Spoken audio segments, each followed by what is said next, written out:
I'm Carlos Santos, founder and operator of Virtus Music, and the topic of today's talk is pain point number 4, which is I didn't have enough time to practice. This will be part 4 of a 5-part series on pain points in practicing. Time. Lost time is never found again, said Benjamin Franklin. Time is what we want most and what we use worst, quotes William Penn. Why do we feel like we never have enough time? This meeting to attend, that class to go to, this work I have to get done. Will I ever get a break? I challenge you to look instead from the perspective of why do I waste time and where does it go? Yes, I know many of you are busy parents, overloaded students, and overcommitted retirees. But when you think of it, how much time do we all waste every day? Have you ever been engrossed in an activity that you didn't even want to do in the first place, and at some point you snapped out of it with that regretful realization? Consider the statistics. According to a survey conducted by Salary.com, 69% of employees admitted to wasting time at work daily. A study by PricewaterhouseCoopers found that employees spend an average of 2.5 hours per week on non-work related activities, such as browsing the internet or social media. Procrastination can have a significant impact on job satisfaction and stress levels. A study by the American Psychological Association found that procrastination was associated with higher levels of stress and lower well-being. The cost of procrastination to employers can be high. A study by The Economist estimated that procrastination costs the U.S. economy around $1.3 trillion annually in lost productivity. Now, the statistics aside, in professional working environments, we can extend this to our personal lives. How much time do we waste? Time versus energy. I want to ask you, what is more valuable, time or energy? You often hear it said that time is our most valuable resource, but I challenge you to consider that energy is in shorter supply. Think about it. We all have more or less the same amount of time outside of our sleeping hours, but it's how we spend that energy that matters, and more specifically, the energy levels at which we arrive at our most important work.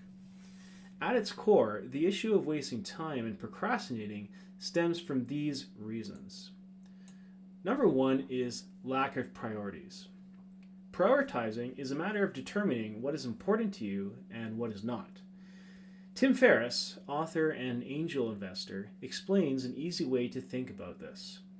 What is the one thing that, if completed, would make you feel like you've won the day, and all of the things that you could get done is just gravy on top? Let's say that practicing piano is a priority for you. I mean, it probably is if you're watching this video. Identify what is the most important priority in your practice right now. It's probably that one section in your piece that is the hardest to play. But what often happens is that we play the parts we're good at already. Kind of silly, right? The second reason is energy mismanagement and shortages. The label lazy is not very helpful. I know a few people who will openly admit that they're lazy. Instead of calling a lack of action laziness, it's more accurate to call it energy mismanagement or shortages. I know this from first-hand experience. I want to complete this difficult task. I know it's important. I know how much it will benefit my future, but I just can't get it together. Sometimes this stems from the anxiety of starting, which is a different issue. But I've realized that often it's better to nap than to succumb to distractions. Think of it this way. Instead of scrolling social media for half an hour because you don't feel like working, most likely because you're tired, just go and take a nap. The reason why scrolling is addictive is because it's a low-effort activity that gives us small rewards again and again. This is called dopamine depletion.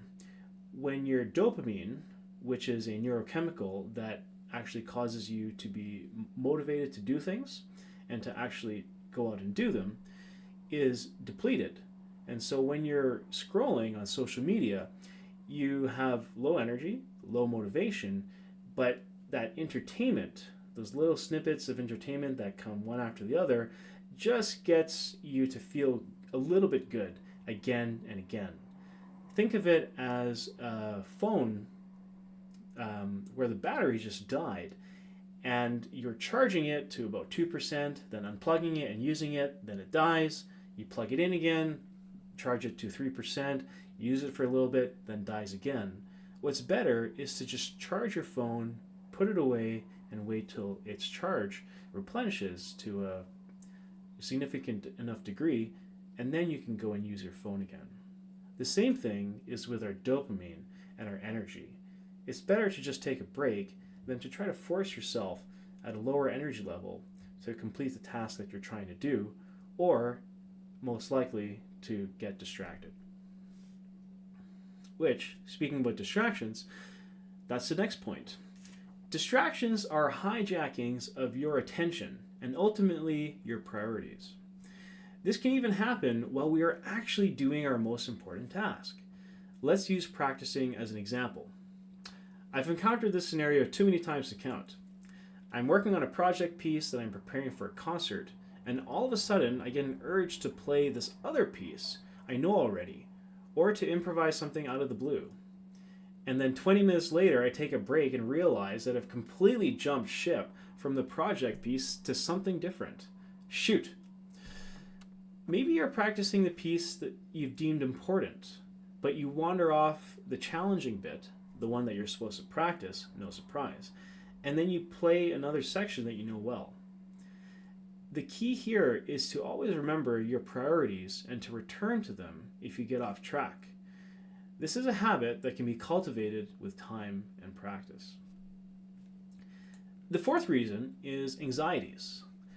So I'm going to go through a list of anxieties which are beyond the scope of this video to talk about each in depth, but I encourage you to go through each one and reflect on which ones apply to yourself.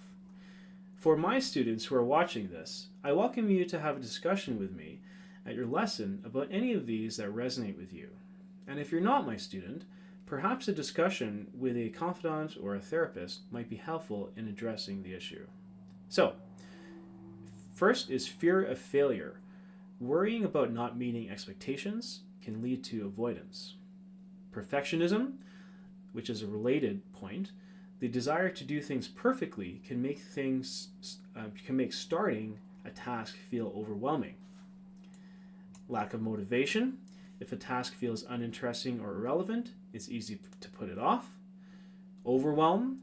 Feeling daunted by the size or complexity of a task can lead to paralysis. Distractions, as we talked about already. Poor time management. Difficulty in prioritizing tasks can result to procrastination, as we talked about as well. Indecision, not knowing where to start or how to proceed, can stall progress. Avoidance of discomfort, which is the anxiety of starting. Tasks that require effort or emotional engagement may be avoided. And a lack of accountability. So without deadlines or oversight, it can be easier to delay tasks. So, what to do with the question, I just don't have the time or energy? I don't have the answer to that. I can only encourage you to bring more awareness to your own energy and time.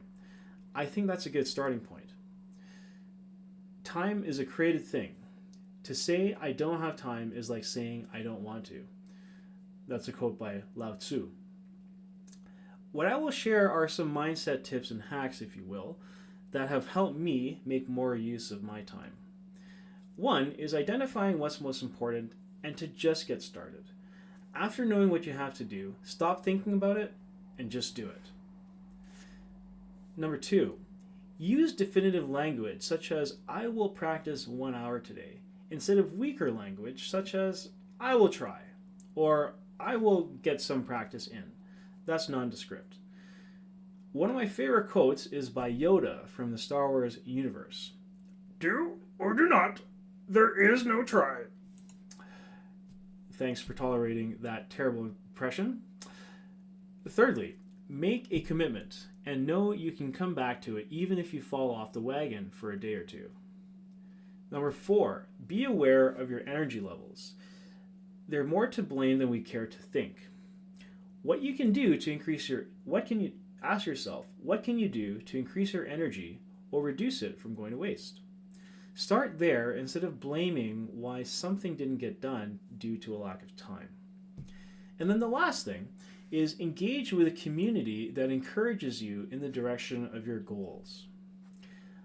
Often, relying on sheer willpower and effort is not enough. We can use the leverage of a community to encourage us in our practice. Knowing we're not the only ones facing this issue or seeing another person whose patience or focus we can look up to can be encouraging and empowering. Practicing can be a very solitary activity, so engaging with a community can be a valuable asset to our learning endeavors. This is why I'm advocating that group classes be standard in students' music education alongside their one-on-one lessons. Human beings are social beings. We can accomplish great things in our own time, but we can achieve the seemingly miraculous together. Lastly, Harvard University defines that a learning community provides a space and a structure for people to align around a shared goal. Effective communities are both aspirational and practical. They connect people, organizations, and systems that are eager to learn and work across boundaries, all the while holding members accountable to a common agenda, metrics, and outcomes. These communities enable participants to share results and learn from each other, thereby improving their ability to achieve rapid yet significant progress. To conclude, I wish you not more time, but rather the wisdom to realize what matters most, the courage to act upon it, and the discipline to follow through one day at a time. Thank you for watching, and please consider sharing this with someone who may benefit from this message.